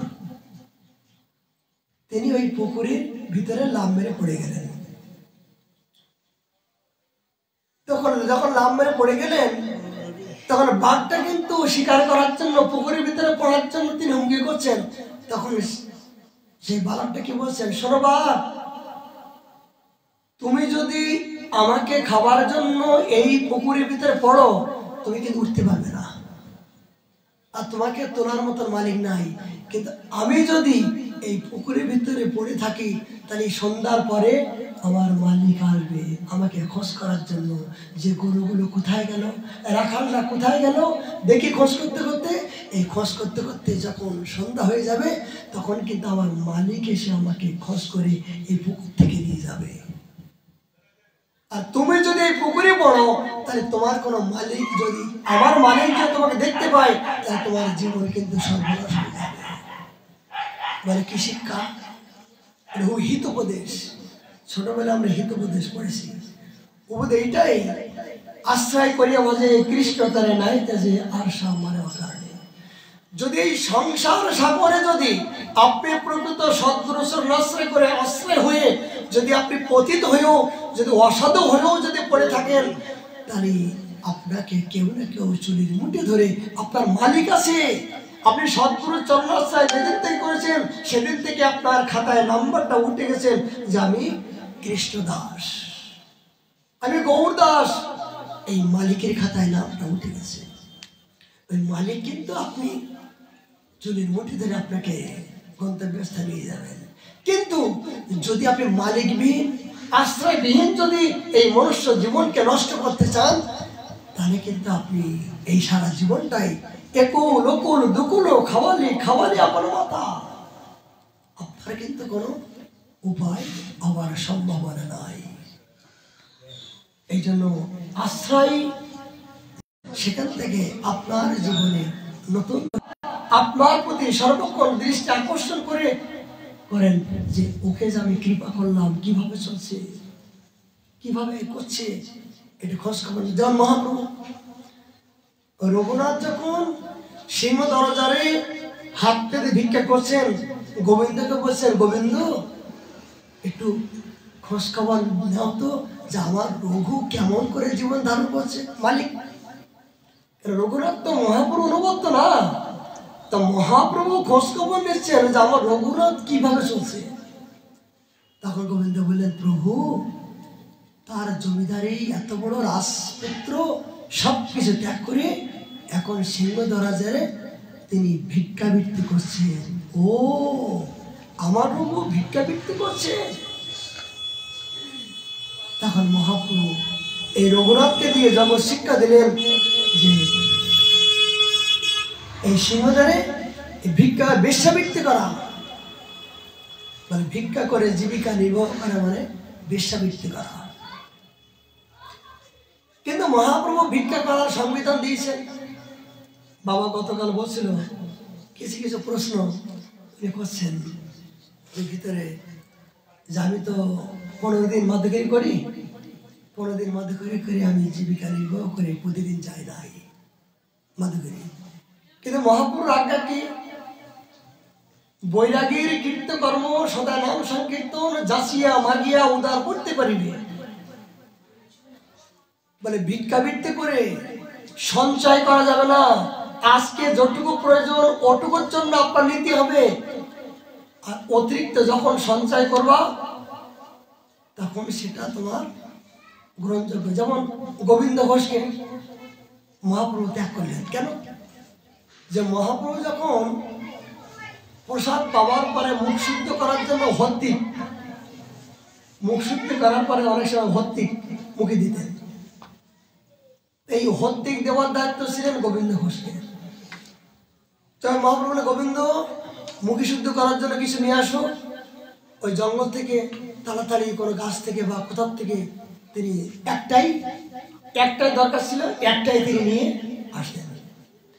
গোবিন্দ মনে করলেন যে প্রতিদিন প্রভু তো আমাকে আজ্ঞা করেন, তা তাড়াতাড়ি নিয়ে আসতে পারি না, দেরি হয়, তাহলে আমি বেশি করে হত্তিক আমি সঞ্চয় করে রেখে দিই, যখন চাইবে তখন দেব। এবারও কিছু সঞ্চয় করে রেখে দিলেন। এগুলো গল্পের কথা নয়, আদর্শ বলছেন। এবার মহাপ্রভু পরের দিনকে বললেন, গোবিন্দ আমার হত্তিক নিয়ে আসো। সেদিন আর দেরি হলো না, সঙ্গে সঙ্গে এই হত্তিকটা প্রভুর মুখে দিলেন। গোবিন্দ তুমি অন্যদিন এত দেরি হয়, কিন্তু আজকে দেরি হলো না, তুমি কোথা থেকে নিয়ে আসলে? বলে, প্রভু সত্যি কথা বলবো। বলে, বলো। অন্যদিন দেরি হয়, তোমার কষ্ট হয় বলে এই জন্য আমি কিছু সঞ্চয় করে রেখেছিলাম, তাই সেখান থেকে তোমাকে দিলাম। তবে কি সন্ন্যাসী হই এখনো সঞ্চয় বৃত্তি তোমার গেল না? এখনো পর্যন্ত ভোগ বাসনায় গেল না? তুমি গৃহস্থ হয়েও গৃহের বৃত্তির যেমন সঞ্চয় করার বাসনা, আর এখনো ত্যাগী হয়েও ত্যাগের পাশে থেকেও ত্যাগের বৃত্তি গেল না? যাও, তোমার আমি ত্যাগ করলাম, ত্যাগ করলাম। সামান্য একটা হত্তিক সঞ্চয় করেছিল বলে মহাপ্রভু তাকে ত্যাগ করলেন।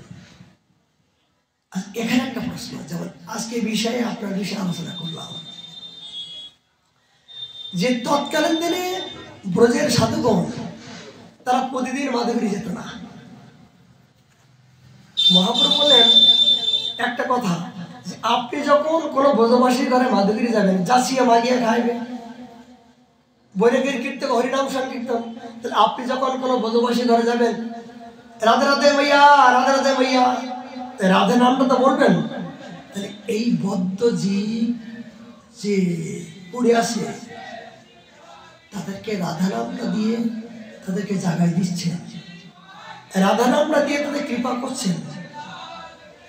কৃপা করার বিনিময়ে আপনি নিজের পেটটা চালার জন্য যতটুকু প্রয়োজন এইটিকে আপনি গ্রহণ করছেন, এটাও ঠিক আছে।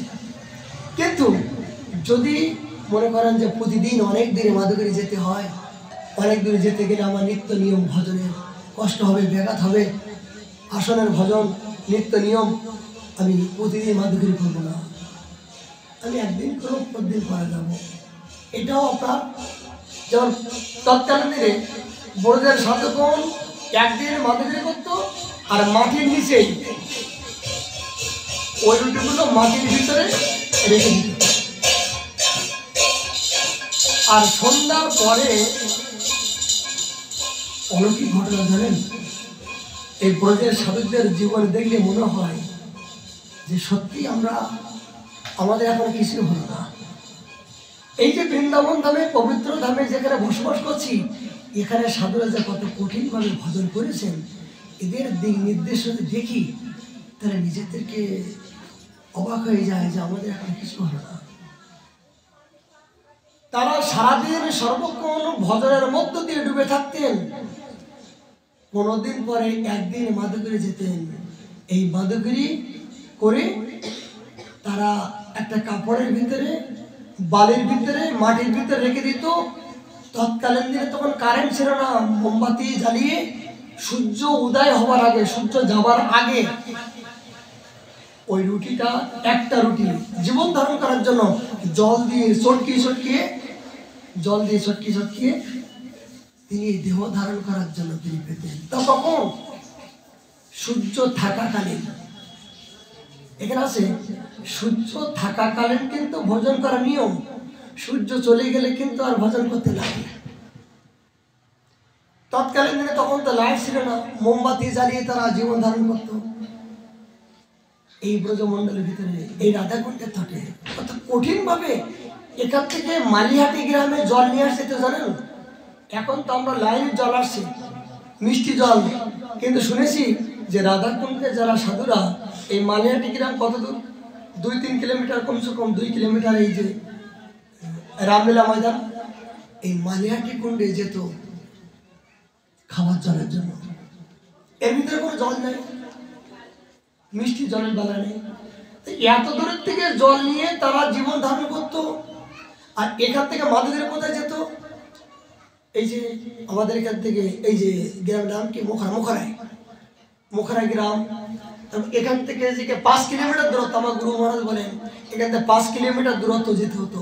এর ভিতরে কোনো বসবাস ছিল না, এই 5 কিলোমিটারের ভিতরে কোনো বসতি, কোনো ঘর বাড়ি ছিল না, শুধু জঙ্গল আর জঙ্গল।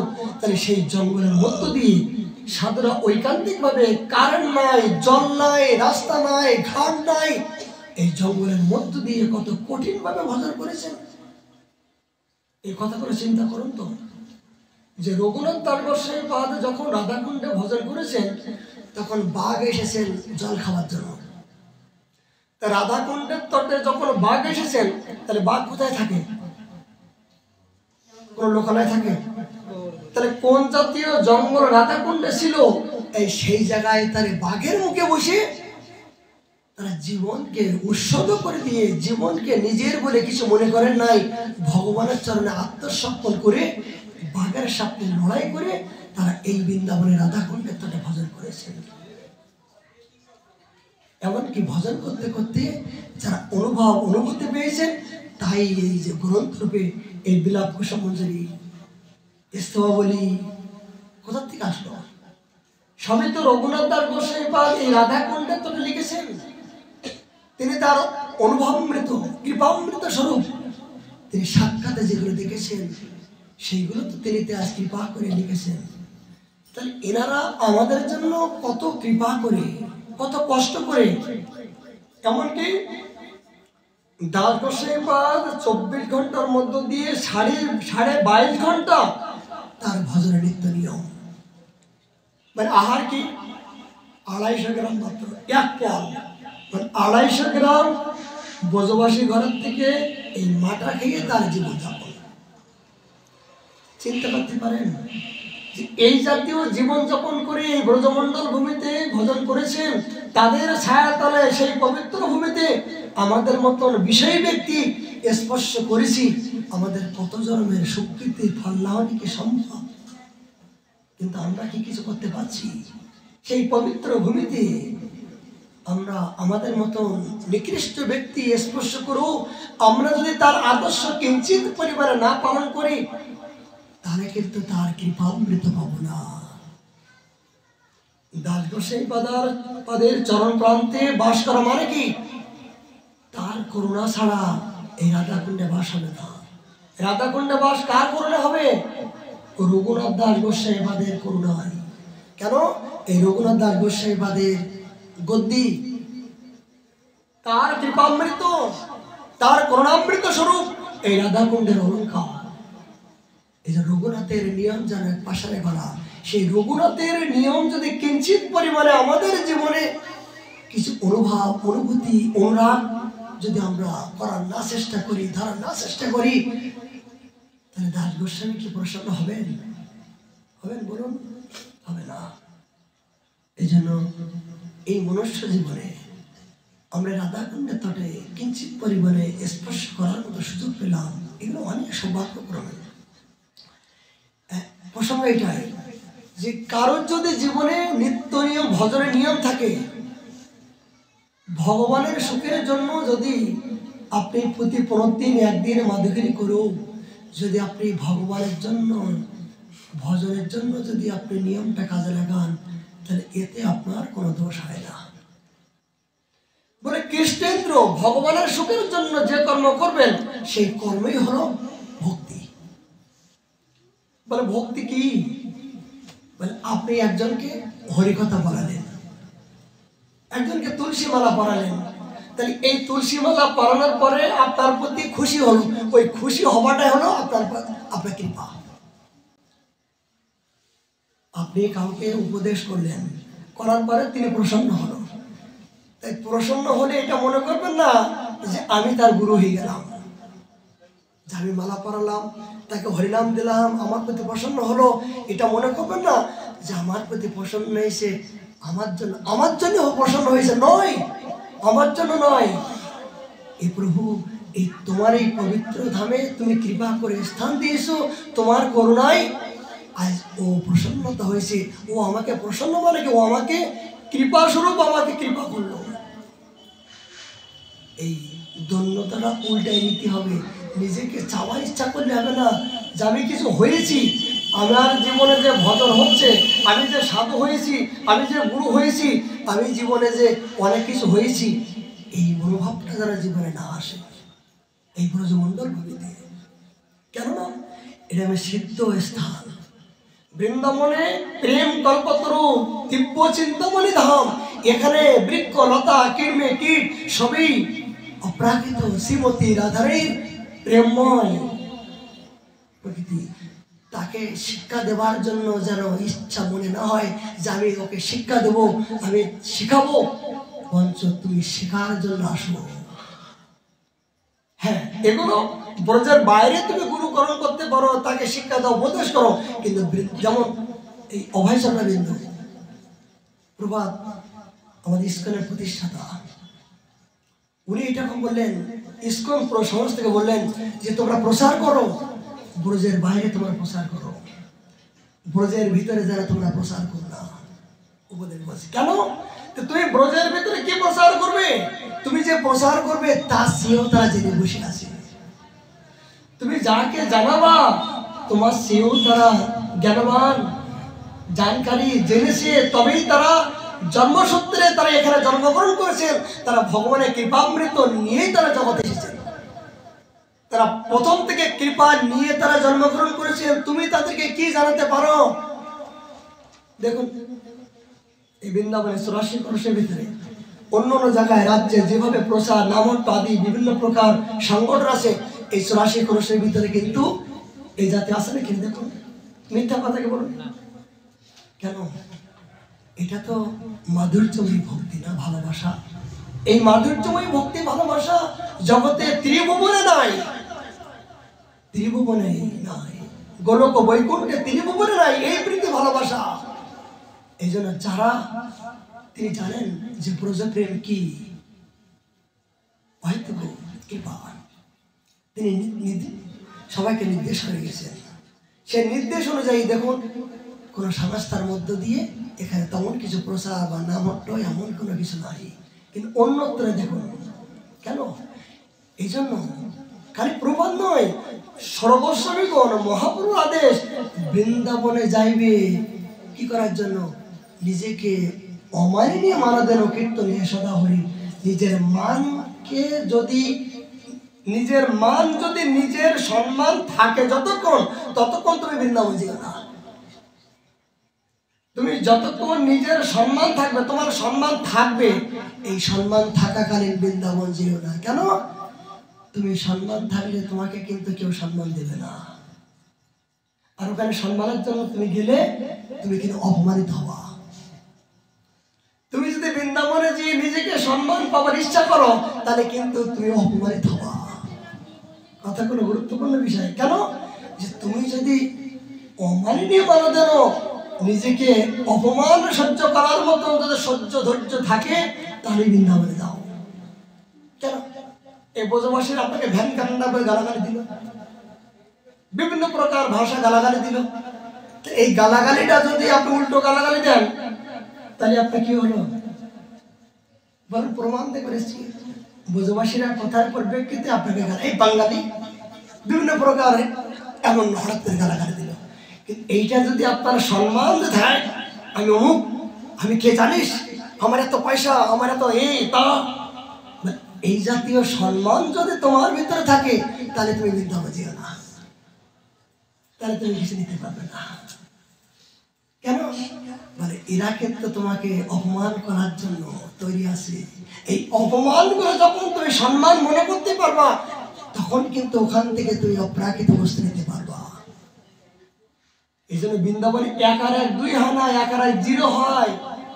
উল্টো দেশে এই বটি দিয়ে আমানি করতে হয় না, চাকু দিয়ে আমানি করতে হয়। কুলো পাওয়া যায় না, বটি পাওয়া যায় না, কি হয় ওই চাকু দিয়ে। বাবা এগুলো আমরা দেখি নাই, এগুলো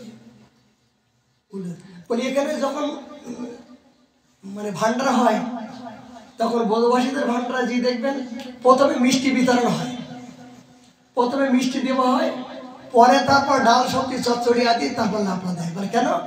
বলে বাবা तुम বাঙালি হয়, প্যালা তিতু দিয়ে মানে তিতু দিয়ে এই ডাল ভাত দিয়ে আমাদেরকে পেট ভরে দিচ্ছ, আর মিষ্টি আমাদের তো মিষ্টি আমাদের মুখরোচ, মিষ্টি আমাদের প্রিয়, তুমি মিষ্টি কম দেওয়ার জন্য ডাল ভাত দিয়ে আমাদেরকে মন জয় করতে চাচ্ছ।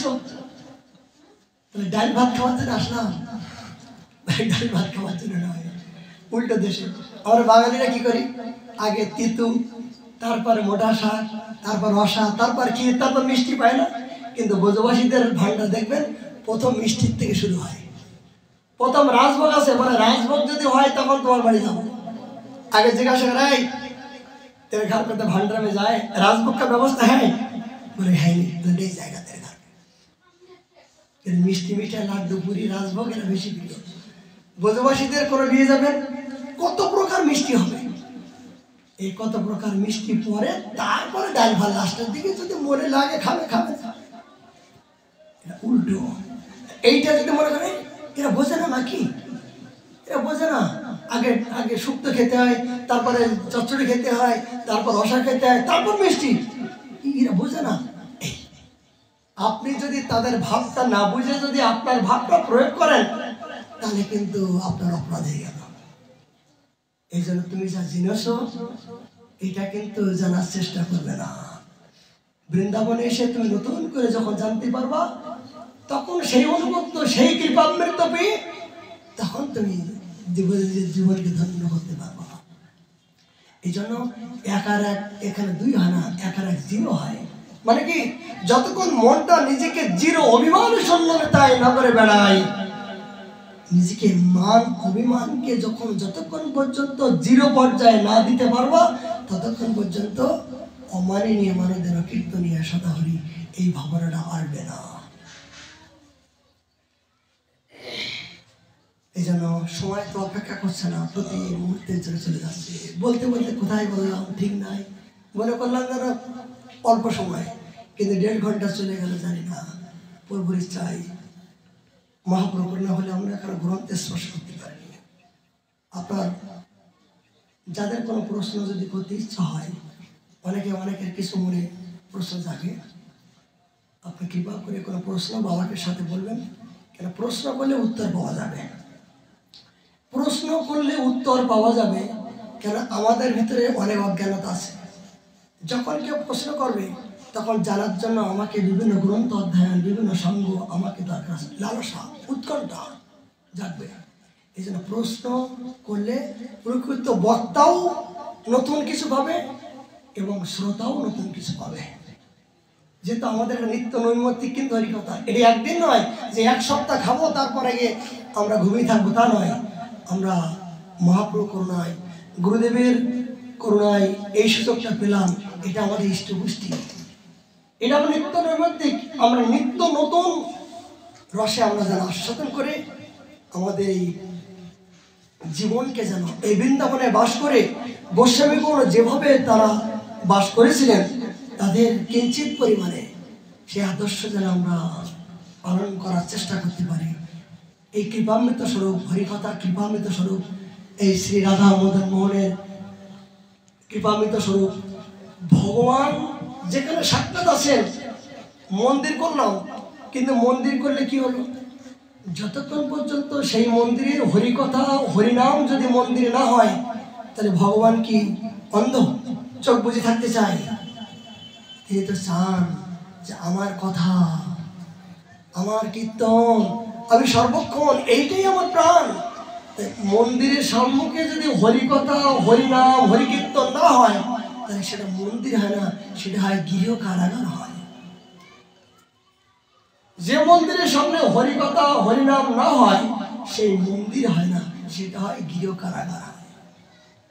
এদের গুরু মহারাজ করুণা করে শ্রী রাধা মদন মোহনের করুণায় মানে জগতের শ্রোতা নাই বা বুঝতে পারলো, কিন্তু প্রভু তোমার সামনে তোমার কথা শ্রবণ করতে তুমি যতটুকু আনন্দ পাও জগতে এসছি আর কোনো আনন্দ পাও না, এইটা তো সত্য হয়। তাহলে তোমার প্রসন্নতার জন্য আমাদের সংকল্প। আমরা নিত্য নিয়ম যে এই কথাগুলো ভুল বললেও তিনি বলাচ্ছেন, ভালো বললেও তিনি বলাচ্ছেন, যেহেতু আমাদের মালিক আছেন কে, আমাদের প্রাণকে ধনমর নিত্যানন্দ পতিমর গৌরচন্দ্র প্রাণমর যমন কিশোর। তাহলে আমাদের যে চারজন ইষ্ট দেবতা স্বয়ং অপেক্ষা করছেন রাধাকুণ্ডে তটস্থ, তা মালিক যেখানে আছেন তার শ্রবণ করার জন্য শোনার জন্য যে কথা ইচ্ছা হয় তিনি কারো না কারো মাধ্যম দিয়ে সেই কথা তিনি পরিবেশন করেন, আর সেই কথা তিনি বলেন, সেই কথা শ্রবণ করান। ঈশ্বরের কৃপালে হয়তো যারে সেই তো ঈশ্বর তত্ত্ব জানিতে পারে। ভগবানের ইচ্ছায় জগতে সবকিছু হয়ে থাকে, এইটাই যদি আমরা বিশ্বাস মেনে নিতে পারি তবে আমাদের জীবনে পরম সত্য পরম আনন্দ, এইটাই মেনে নেওয়া আমাদের জীবনে চরম সত্য পাওয়া। মহাপ্রভু করলে হলে আগামীকাল আমরা আবার 4টা থেকে আজকের মতন বিশ্রাম। জয় জয় রাধে কৃষ্ণ গোবিন্দ, জয় জয় রাধে কৃষ্ণ গোবিন্দ, রাধে গোবিন্দ, রাধে গোবিন্দ, রাধে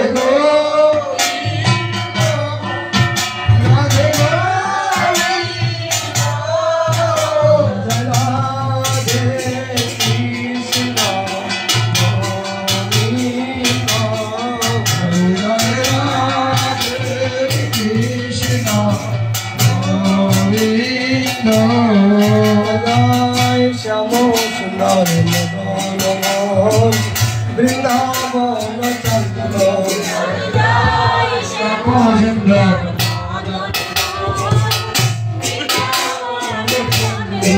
সজায় রাধা হরি শ্রী গোলানন্দ, জয় জয় রাধা শ্রী হরি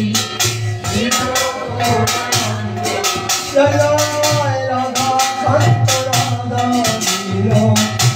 রাধে গোবিন্দ, জয় জয় রাধা গোবিন্দ, জয় জয় রাশেশ্বরী ভালো চন্দ্র, জয় জয় রাশেশ্বরী ভালো চন্দ্র, জয় জয়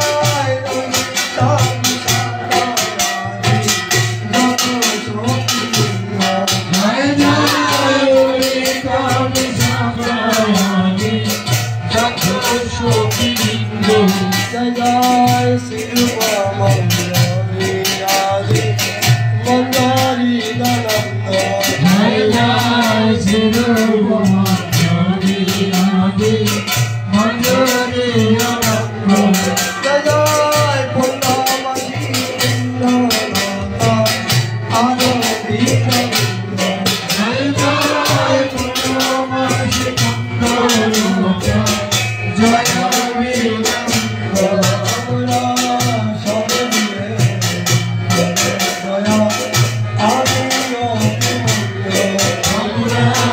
Sorry.